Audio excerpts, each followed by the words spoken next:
Ya, selamat pagi semuanya. Kami dari Rumah Sakit Pandaman Senopati akan mengadakan perbincangan nih tentang seputar HIV dan juga AIDS dalam rangka memperingati Hari AIDS Sedunia yang kita peringati tanggal 1 Desember 2021 ini. Di sini saya selaku moderator. Perkenalkan, saya Dr. Eva Pradipta Pinastika. Saya bekerja di bagian IGD, instalasi gawat darurat. Kemudian di sini kami juga sudah punya dua narasumber. Yang pertama Dr. Warih, spesialis penyakit dalam. Selamat pagi, dokter. Selamat pagi. Yang kedua ada dokter ini, spesialis penyakit kulit dan juga kelamin. Pagi dokter, sehat ya? Pagi, alhamdulillah sehat. Kali ini kita akan berbincang mengenai AIDS dan juga HIV ya. Langsung saja dokter, atau apa, mau ada yang mau disampaikan dokter? Ya. Monggo. Ya. Langsung ke pertanyaan ya dokter ya. Untuk HIV AIDS sendiri itu definisinya apa sih dokter?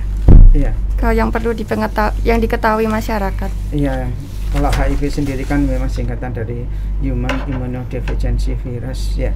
Itu adalah satu virus yang menyerang sistem kekebalan tubuh kita. Dan perjalanan penyakitnya termasuk panjang, sehingga orang yang terkena sakit HIV atau terinfeksi virus HIV ini tidak langsung nampak ya. Jadi tiba-tiba nanti setelah masa inkubasinya itu dilewati ya, jadi ternyata dia baru muncul HIV AIDS-nya, itu yang paling sering kita dapatkan. Jadi ini infeksi ini memang membutuhkan waktu yang lama untuk baru nampak itu ya. Gejalanya ya dokter. Iya, dan kalau timbul gejalanya sekitar macam-macam itu. Ya. Mungkin itu yang bisa saya jelaskan untuk HIV itu ya. Oke, ada tambahan buatan dokter ini? Ya.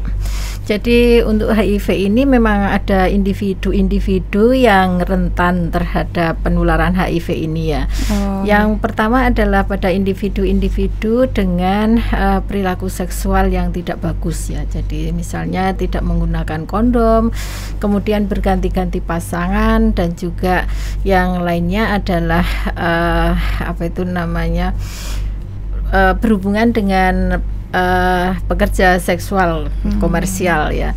Kemudian yang kedua, yang individu yang rentan adalah juga pada pengguna nafsa, terutama pada orang-orang yang menggunakan jarum suntik. Itu yang perlu kita tekankan, bahwa perilaku-perilaku itulah yang memberikan kontribusi yang besar untuk seseorang rentan terhadap penularan HIV ini. Resiko ya. Gitu ya. Ya.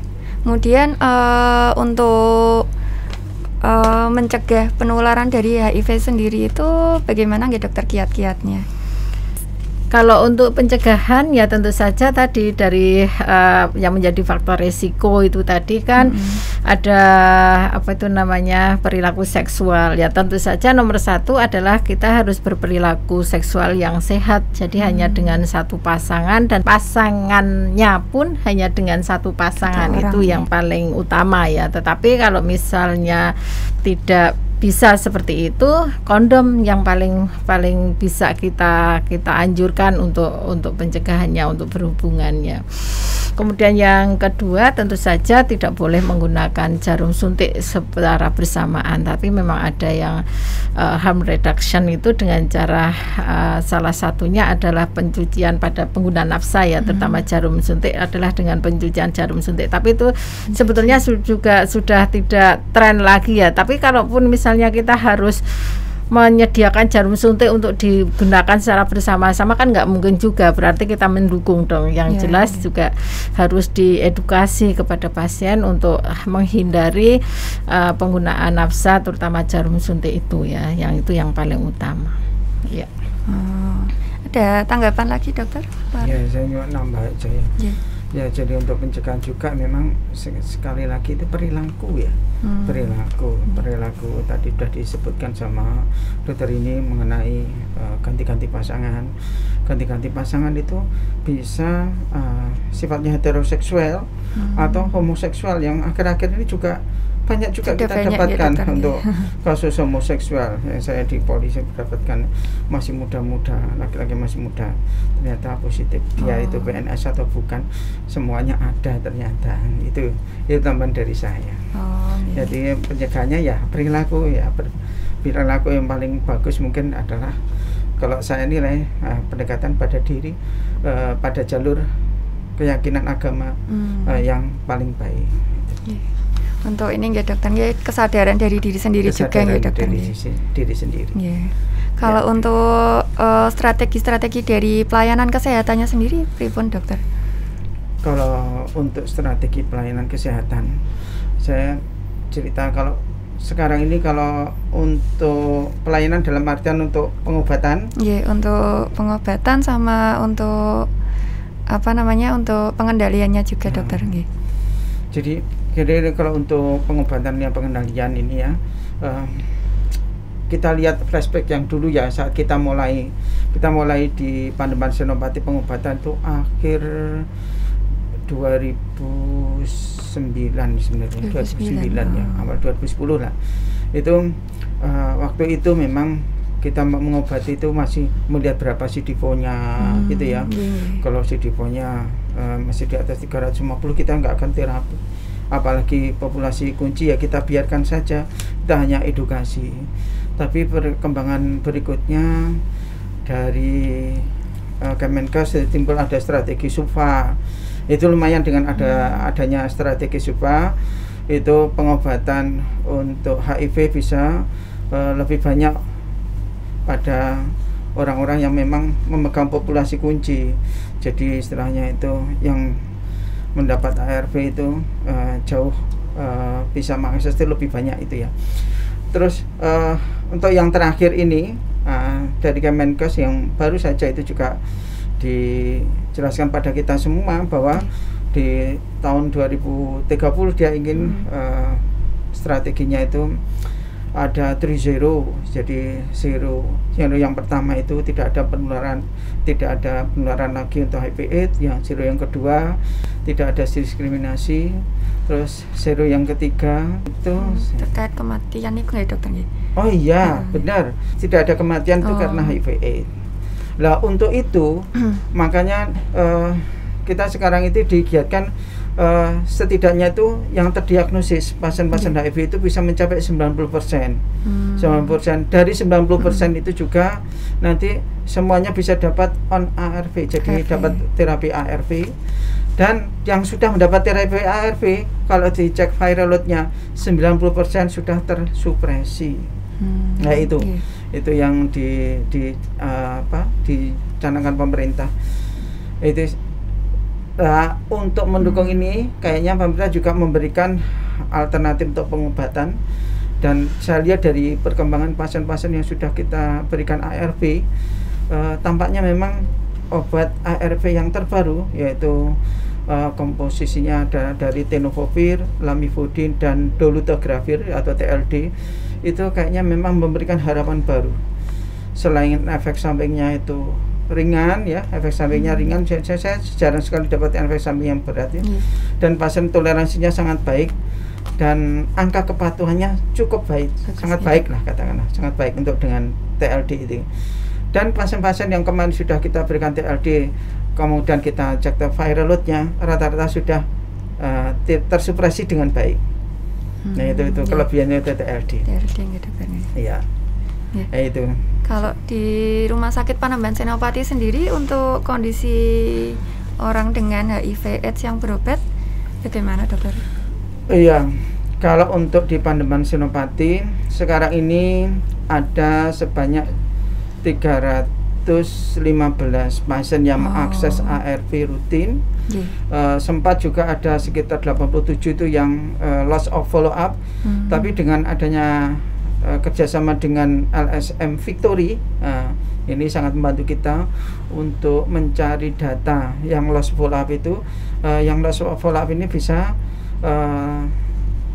terjangkau kembali, dalam artian dia itu bisa ada beritanya memang bisa mau berobat lagi karena alasannya apa, dan dikasih motivasi, jadi ya sempat drop out ya, tapi tidak apa-apa, akhirnya namanya kita merangkul kembali itu bisa. Ada juga yang mungkin sudah meninggal, berita meninggal, dan juga mungkin ada yang memang pergi. Nah, kita ingat bahwa daerah kita ini memang daerah pariwisata, kadang memang lalu lintas orang, lalu lintas pergantian orang itu juga cepat ya, termasuk juga mungkin salah satunya ada pekerja seks komersial juga ada di situ, yang mungkin di sini hanya sementara terus pindah lagi, padahal di sini dia terdeteksi, ya saya tidak tahu lah, itu mungkin realitas sosial kita. Dan untuk yang sudah meninggal itu ada sekitar 244 sejak saya pegang pasien ini. Ya memang kita di sini sifatnya itu untuk membantu mereka untuk memperbaiki morbiditasnya ya, morbiditasnya juga memperpanjang hidupnya, dalam artian ada keinginan untuk memperpanjang hidup. Tapi kalau nggak ada keinginan memperpanjang hidup ya saya serahkan pada pasien itu sendiri, karena kita juga tidak bisa memaksa. Tetap harus dari kesadaran sendiri sekali lagi, kesadaran lagi. Kalau dari dokter ini ada tambahan? Kalau tadi Dokter Waris sudah menyampaikan tentang pengendalian dengan cara pengobatan, saya akan menyampaikan strategi dalam pencegahan ya yang bisa kita lakukan ya. Yang pertama kita target intervensi ya. Jadi kita berharap bahwa kondomisasi itu bisa 100% ya pada orang-orang dengan risiko untuk tertularnya HIV ya. Kemudian yang tadi saya sampaikan juga pada pengguna nafsa itu dengan harm reduction, dengan meminimalisir atau mencegah penggunaan jarum suntik secara bersamaan ya. Kemudian kita juga mempunyai program PMTCT ya. Jadi untuk preventing transmission dari ibu ke bayinya ya, itu juga kita lakukan di sini.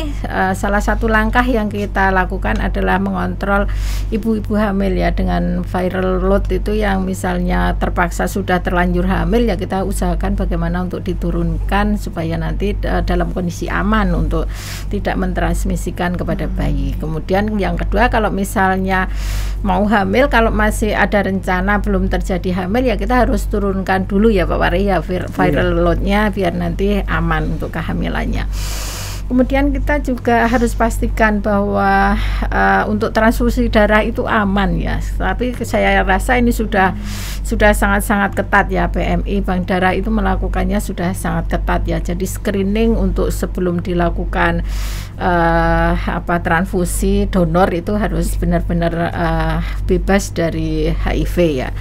Kemudian yang selanjutnya adalah VCT. Nah, ini VCT ini yang kita juga sudah galakkan. Kita sudah memulainya dari tahun 2010 ya. Begitu kami ada 5 orang waktu itu yang ditugaskan untuk pelatihan konselor ya. Kita sudah setelahnya langsung beraksi membuka klinik Kana ya. Alhamdulillah dengan dukungan dari manajemen kita difasilitasi dan itu berlangsung sampai sekarang. Tetapi untuk VCT sendiri sebetulnya sedikit ya, karena VCT itu kan voluntary konsultasi dan testing ya. Nah itu tidak semuanya orang itu secara sukarela mau untuk berkonsultasi ya, mungkin ada rasa takut, rasa minder, rasa malu, sehingga kita juga ada strategi pencegahan itu dengan provider initiating konsultasi dan testing, consultation and testing. Jadi untuk VCT yang diinisiasi oleh petugas kesehatan, misalnya dokter pada saat kita mau memeriksa atau melakukan operasi, kita melakukan testing untuk melihat status seseorang positif apa negatif seperti itu. Jadi itu yang kita lakukan untuk saat ini, beberapa strategi pencegahan yang bisa yang sudah berjalan di sini, dan ternyata memang dengan yang diinisiasi oleh petugas kesehatan itu juga memberikan hasil yang lumayan banyak ya untuk menjaring kasus-kasus HIV di sini ya. Mungkin itu tambahan saya. Banyak ya dokter kalau pasien-pasien di sini yang dilakukan. Ya, kalau untuk VCT dan PITC sendiri di tahun 2020 kita ada 4.055 ya dengan 38 yang positif. Kemudian di tahun 2021 ya mungkin karena kemarin pandemi itu ya Pak Wari ya, jadi semuanya kunjungan pasien juga menurun.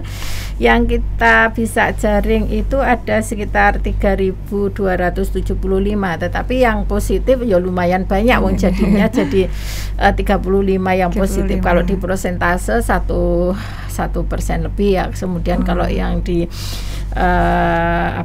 di tahun 2020 itu hanya sekitar 0,9% ya, jadi ada kenaikan juga ya ternyata. Ya. Kalau untuk VCT sendiri manfaat-manfaat yang bisa diperoleh dari masyarakat apa mawon gitu dokter? Kalau untuk VCT ini manfaatnya banyak ya sebetulnya. Salah satunya adalah nanti akan menjadi pintu masuk untuk layanan selanjutnya ya. Jadi setelah melakukan konsultasi tentu nanti kita akan melihat kalau memang dia itu ternyata masuk dalam kategori suspek lah gitu. Kita bisa arahkan untuk ke misalnya layanan pemeriksaan lanjutan ya, misalnya dengan pemeriksaan rapid test untuk HIV-nya. Kemudian yang kedua, misalnya dari konsultasi itu kita dapatkan ternyata pasien itu ada kecenderungan untuk gangguan psikologis, misalnya ada kecenderungan untuk bunuh diri karena mengetahui kondisinya. Lah itu nanti kita bisa arahkan ke psikolog. Jadi untuk layanan yang berikutnya. Kemudian misalnya kita sudah mendapatkan ternyata dalam kondisi yang memang HIV berat. Kemudian dia memerlukan pelayanan untuk layanan kesehatan yang lebih lanjut ya, kita bisa merujuk ke fasilitas layanan yang lebih besar, itu salah satunya. Kemudian yang kedua tentu ini akan bermanfaat untuk pencegahan, kemudian pengendalian juga, dan juga untuk melakukan satu strategi bagaimana untuk mengelola pasien tersebut. Jadi kita dengan edukasi kepada pasien, kemudian tentu saja kita bisa mencegah untuk penularan itu pada orang lain, misalnya pada pasangannya, atau mungkin juga dia bisa mencegah untuk supaya penyakit yang dia derita itu tidak berjalan lebih lanjut. Jadi dengan kita memberikan informasi untuk pengobatan dan lain-lain, itu nanti pasiennya kita support, kita dorong untuk taat berobat, sehingga nanti juga pencegahan untuk jatuh ke dalam kondisi AIDS juga bisa kita cegah. Itu mungkin yang manfaat yang bisa kita dapatkan dari VCT itu ya, konseling itu. Kalau dari segi yang diinisiasi oleh petugas kesehatan, tentu manfaatnya juga banyak, karena kita dengan mengetahui statusnya kita juga bisa lebih berhati-hati dalam melakukan langkah selanjutnya ya. Ini kan seringkali kita lakukan pada saat pre-op, pasien-pasien yang akan dilakukan operasi kita cegah. Kalau memang ada positif, tentu kita akan melakukan tindakan operatif itu dengan prosedur yang berbeda dibandingkan dengan operasi-operasi elektif yang biasanya. Untuk keselamatan dari semuanya, pasien, tidak hanya pasien, gitu, petugas dan yang lainnya. Iya. Ada tambahan buatan dokter? Iya, saya cuma nambahkan aja bahwa VCT ini memang awal-awalnya baru di RSUD ya, tapi sekarang ini sepertinya memang sudah banyak dibuka untuk layanan untuk VCT ya, layanan VCT yang dan sudah berjalan bagus. Itu ada di Puskesmas Kretek, ada di Puskesmas Randaan, ini yang baru juga di Kasihan ya, Puskesmas Kasihan 2 itu kayaknya sudah mereka juga mulai untuk pengobatan juga CST ya.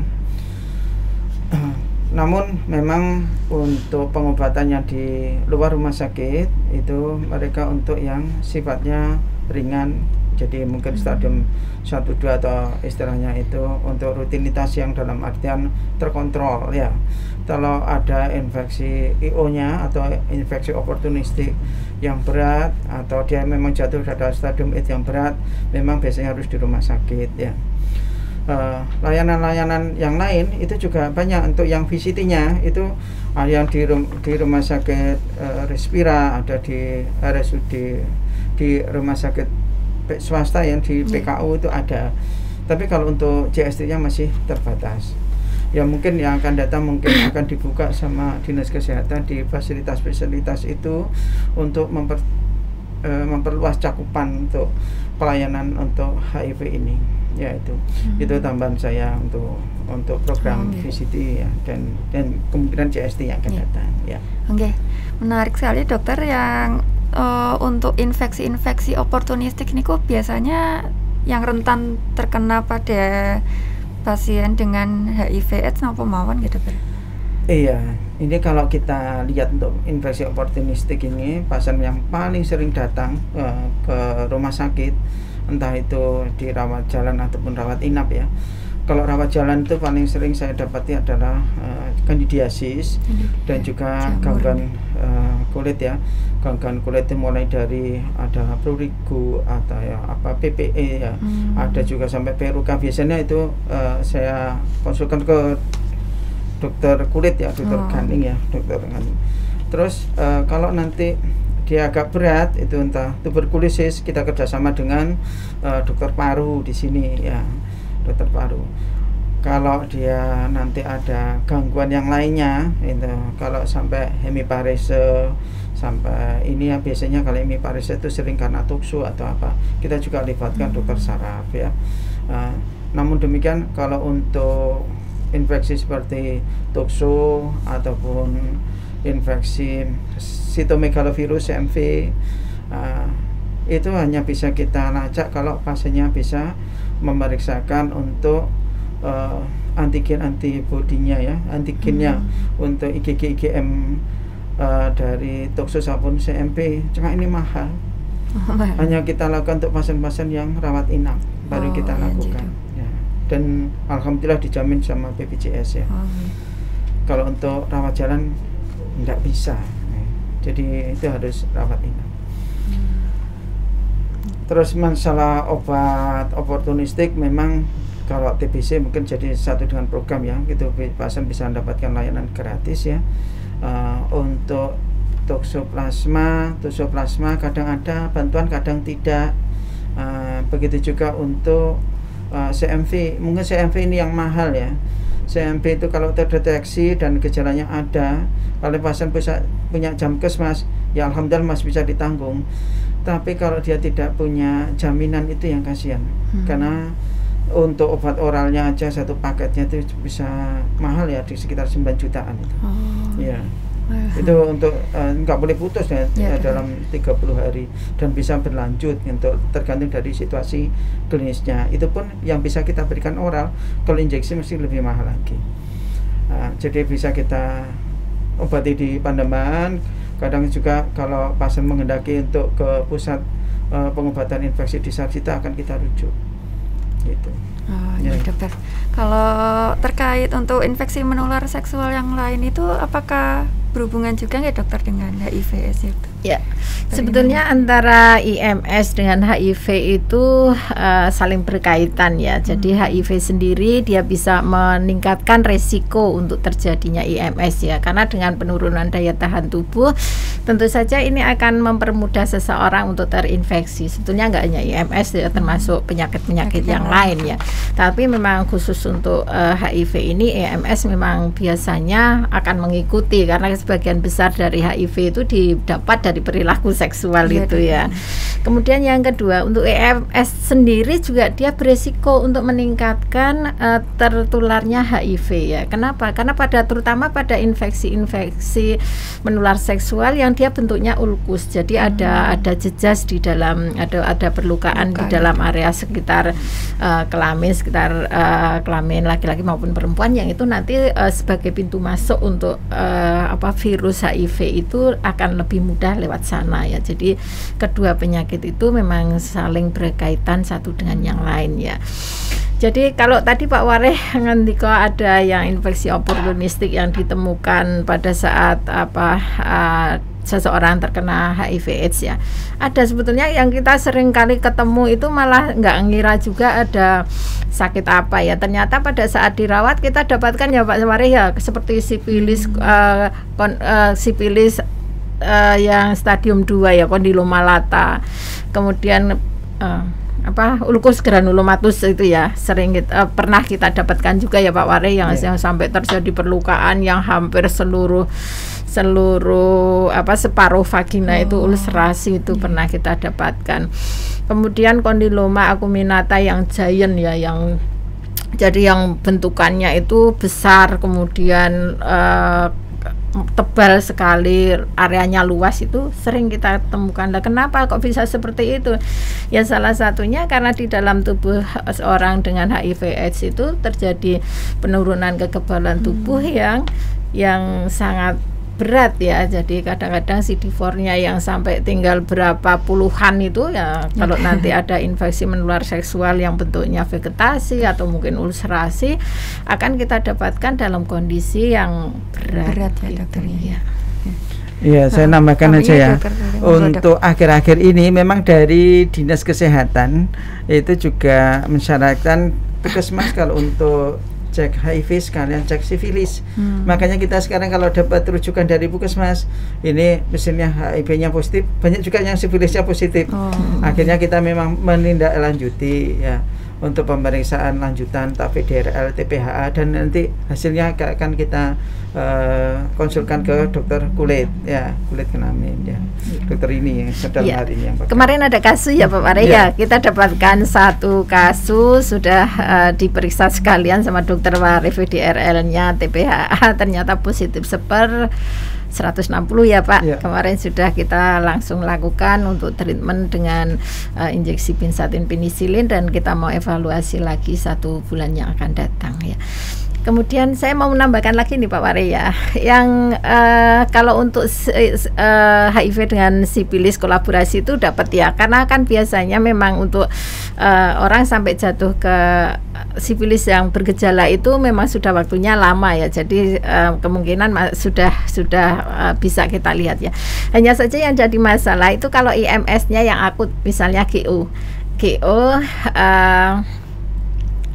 untuk kita melihat apakah dia terikut juga HIV, kita kan harus menunggu dulu sekitar 12 minggu dari itu ya. Jadi untuk screening apakah pada saat terinfeksi GO itu juga terikut HIV-nya, yaitu yang jadi kendala. Kadang-kadang kita sudah sarankan kan nggak langsung pada saat itu, karena kalau kita langsung pada saat itu kita tes, mungkin yang akan kita dapatkan negatif palsu ya Pak Wari ya. Nah, untuk mendapatkan hasil yang positif itu kita memerlukan waktu sekitar 12 mingguan. Nah, pada saat kita sarankan 12 minggu untuk datang lagi untuk akan kita lakukan tes untuk screening HIV, pasiennya udah nggak datang. Nah, itu kadang-kadang yang mungkin bisa lepas dari situ ya. Di follow up-nya ya, follow up-nya agak susah ya. Saya tambahkan juga Bu Rini ya. Jadi kalau untuk pasien-pasien yang memang kita mensarankan untuk dia datang lagi pemeriksaan HIV, kalau saya di Poli juga mungkin Bu Rini juga, saya akan bilang, dok, apakah HIV saya negatif? Saya belum bisa jawab mengatakan negatif atau positifnya untuk saat ini. Anda nanti cek 3 bulan lagi, 6 bulan lagi, 1 tahun lagi kalau perlu ya. Kalau setelah 1 tahun saya cek terus nanti negatif, baru saya bilang negatif. Kalau enggak, jenah harus rajin. Jadi mereka juga masih punya kemungkinan dalam artian itu belum bebas sama sekali, jadi mereka masih ada keinginan untuk datang. Itu strategi saya. Jadi kalau enggak saya gitu kan nanti pasiennya dianggap sudah sembuh. Nah, ini yang termasuk yang sukarela sebetulnya. Tapi sukarela dengan setengah dipaksa. Sama ditakut-takuti juga. Jadi enggak datang lagi gitu. Kalau sudah dibilang dari awal negatif gitu. Iya, jadi saya akan menyatakan negatif itu memang harus hati-hati. Kemudian untuk terapi ARV sendiri di pasien-pasien ODA, mungkin apa yang perlu dicermati atau ditekankan ke masyarakat ya dokter? Iya, untuk pasien yang sudah positif ya, dinyatakan positif, yang jelas dia harus punya komitmen untuk pengobatan ini ya, supaya survive-nya jauh lebih baik ya. Nanti akan kita lacak untuk pertama kali. Biasanya untuk syarat-syaratnya mungkin pemeriksaan laboran, HB-nya, SGOT, SGBT, urin, kreatinin, untuk lihat fungsi ginjal, fungsi hatinya. Apabila dalam terapi nanti ada efek samping akan kelihatan ya. Iya, Untungnya obat-obat yang sekarang ini efek sampingnya ke arah anemia, ke arah gangguan fungsi hati juga itu lebih kecil, tapi yang jelas itu sangat membantu kalau ada infeksi hati atau apa yang mungkin numpangi pada pasien HIV akan kelihatan. Yang kedua, mereka juga akan dalam pemantauan ya, kita akan cek untuk pemeriksaan CD4 biasanya 6 bulan sekali, 1 tahun sekali, tergantung dengan kondisi ya. Kadang-kadang mereka juga kalau kinerja bagus biasanya minta 1 tahun sekali. Kadang ini sebenarnya CD4 ini lebih diperuntukkan untuk melihat apakah perlu pemberian obat cotrimoxazole forte. Kalau masih perlu, biasanya kan kita cek rutin. Tapi kalau sudah CD4-nya tinggi dan tidak perlu, jarang kita cek lagi untuk CD4-nya. Yang berikutnya kita cek untuk viral load. Viral load ini fasilitas di rumah sakit kita nggak ada, jadi masih kita rujuk ke Sarjito. Tapi dengan adanya program dari Dinas Kesehatan yang kemarin itu sangat membantu sekali. Jadi kita ngumpulin sampel di sini dan ada penjemputnya, sehingga bisa diperiksa di Sarjito, dan kepatuhan pasiennya untuk pemeriksaan viral load cukup tinggi karena mereka hanya datang di RSUD saja, jadi tidak ke Sarjito. Kalau Sarjito, aduh, selain jauh, cari parkirnya kadang susah, mereka jadi bulet karena memang kita lihat ya, crowdednya di Sarjito ya. Itu. Terus berikutnya setelah viral load juga mereka kita arahkan juga untuk selalu melihat apakah mungkin ada efek samping atau IO yang mungkin timbul ya, sudah rajin berobat ternyata muncul, itu segera untuk berobat ya. Terus yang penting juga mereka di sini ada wadah sebenarnya untuk ODA itu yang dimotori oleh lembaga swadaya masyarakat dari Victory. Victory ini sangat membantu untuk istilahnya merangkul mereka supaya tidak sendiri dalam pengobatan. Kalau ada keluhan gitu, saya juga mengurangi konsultasi ke saya juga yang karena mereka untuk yang ringan-ringan itu bisa ngatasi ternyata ya. Jadi itu, jadi keuntungannya banyak. Ada program-program tambahan dari Victory ya. Pernah saya dapat itu ada tambahan untuk program ekonomi, yaitu mungkinnya sangat membantu juga bagi mereka mungkin ya, untuk mendampingi mereka. Ya alhamdulillah kalau itu ada. Tapi ya namanya program suatu ketika juga hilang jadi atau berhenti ya. Jadi ya pasien juga maklum itu, istilahnya itu bonus saja ya. Tapi di luar itu kita juga menyediakan untuk di rumah sakit ini fasilitas untuk mereka, dalam artian mereka kalau berobat apalagi ada keluhan biasanya kita dulukan kalau di poli dalam. Oh ya, untuk pengobatan ARV pasien-pasien HIV di RSUD kita tidak mengkhususkan sendiri di Polikana. Hanya kondisi-kondisi khusus saja ke sana biar mereka bisa berbaur dengan pasien yang lain. Tapi mereka biasanya kita dahulukan, dalam artian kalau untuk panggilan dia kita percepat. Jadi awal kecuali kalau kondisinya bagus dan dia tidak terburu-buru, dia mau akhir juga boleh aja ya. Jadi untuk mengurangi stigma masyarakat kalau masuk di Polikana mesti sakitnya itu kalau di poli dalam kan enggak gitu. Jadi untuk mengurangi stigmanya itu, kesehatan mental juga perlu dijaga. Jadi mereka itu sangat sensitif sebenarnya juga. Jadi kita tahu kira-kira kondisi psikologisnya mereka yang mereka inginkan seperti apa ya. Ya tentang Polikana ya memang dulu dikhususkan, tapi setelah kita timbang-timbang ya Pak Warih, ternyata stigma justru di kalau tersendiri itu stigma di pasiennya ya sebetulnya sudah kita samarkan karena gitu ya biar nggak tahu, tapi lama-lama kan juga ini ya jadi kalau di sini tuh biasanya pasien, walaupun sebetulnya kan untuk konsultasi itu nggak mesti positif ya.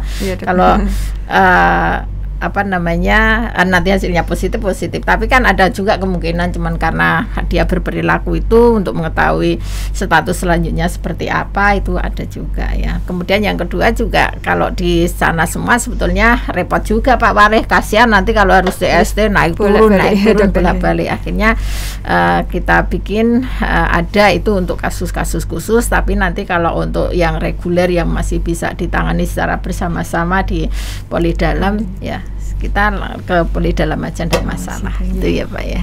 Iya, saya tambahkan juga satu lagi, pasien setiap dia kontrol ke poli dalam juga kita screening TB ya. Screening TB itu dari pertanyaan-pertanyaan itu bisa, dan kalau memang itu mengarah ke arah TB kita lakukan ronsen, biasanya juga pemeriksaan sputum. Nah, kalau positif kita konsulkan ke dokter paru untuk supaya satu wadah untuk pengobatan TB-nya ya. Nah, itu biasanya seperti itu. Ya. Kemudian untuk pasien-pasien dengan ODA ini apakah masih punya harapan gitu dokter, kira-kira untuk tingkat kesembuhannya bagaimana ya dokter? Kalau untuk kesembuhan yang jelas itu obat-obat ARV itu tidak bisa menyembuhkan. Bisanya itu mensupresi sampai sekecil mungkin sambil tidak menimbulkan gejala ya.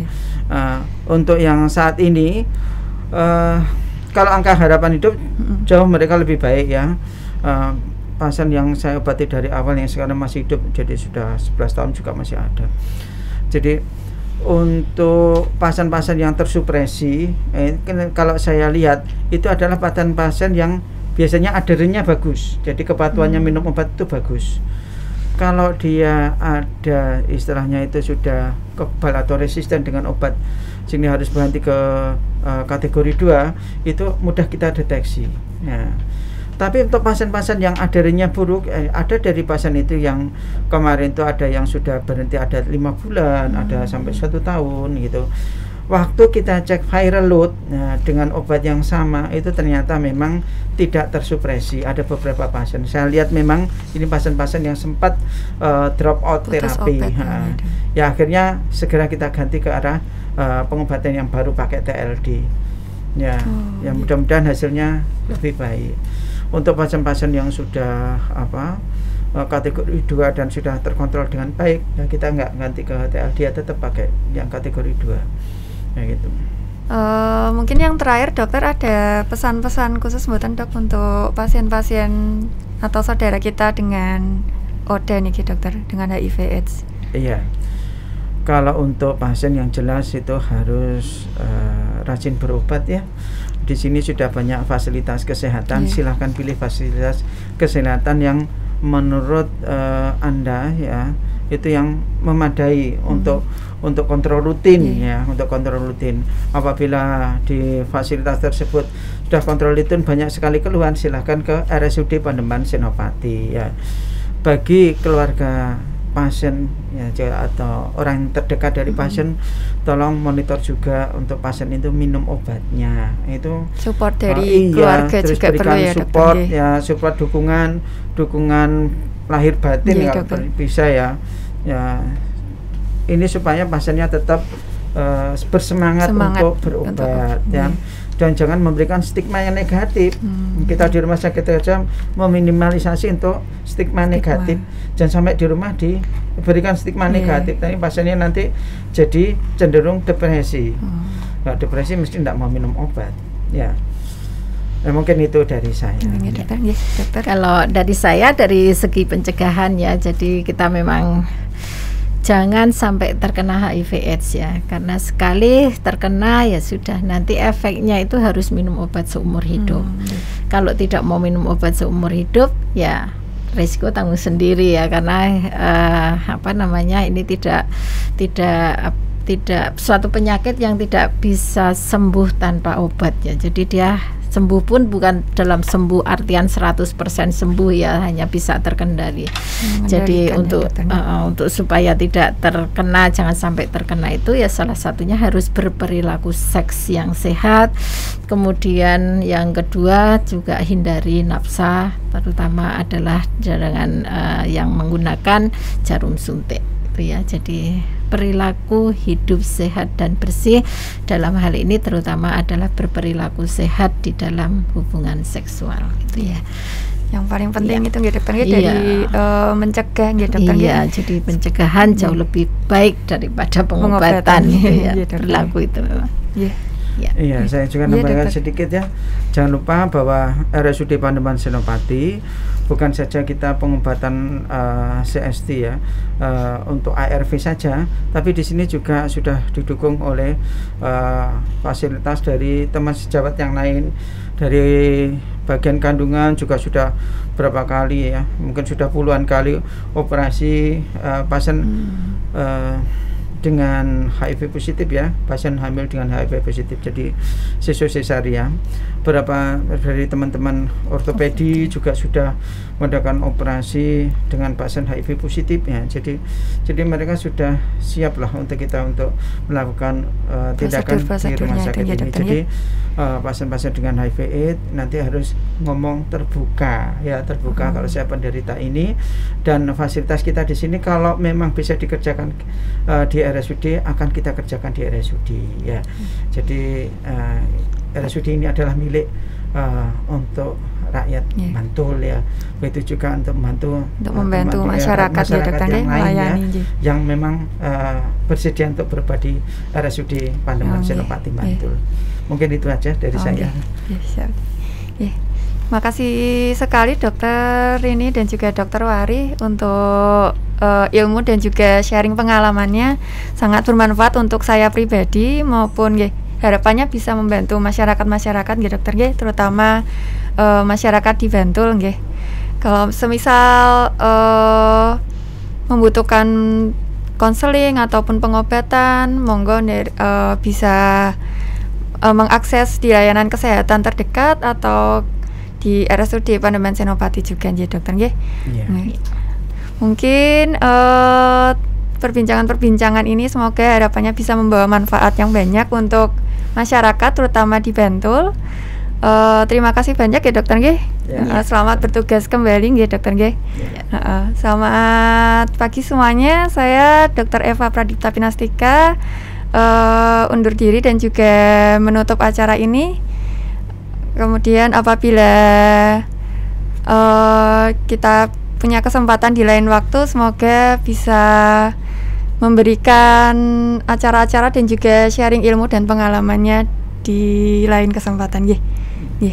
Selamat pagi dokter, selamat beraktivitas kembali, sehat-sehat selalu. Amin. Terima kasih.